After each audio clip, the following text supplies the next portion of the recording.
Mga kapamilya sa 4Ps, narito na ang pinakahihintay ninyong balita tungkol sa inyong pera. Naglabas na ang DBM ng karagdagang 5 bilyong piso. Ito ay para sa hindi pa nababayarang tulong para sa 703,888 na pamilya mula pa noong nakaraang taon. Bakit nga ba natagalan? Sinuri munang mabuti ng Department of Social Welfare and Development kung karapat-dapat ba ang mga benepisyaryo. Pero huwag mag-alala, maasahan na ang pagdating ng pera.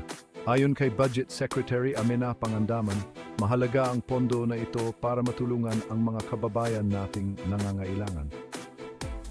Ang programang 4Ps na nakapaloob sa Republic Act 11-312 ay nagbibigay ng tulong pinansyal sa mga mahihirap na pamilya.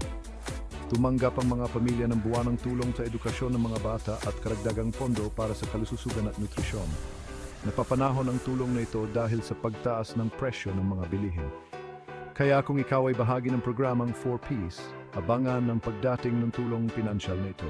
Manatiling nakaantabay para sa mga karagdagang detalye.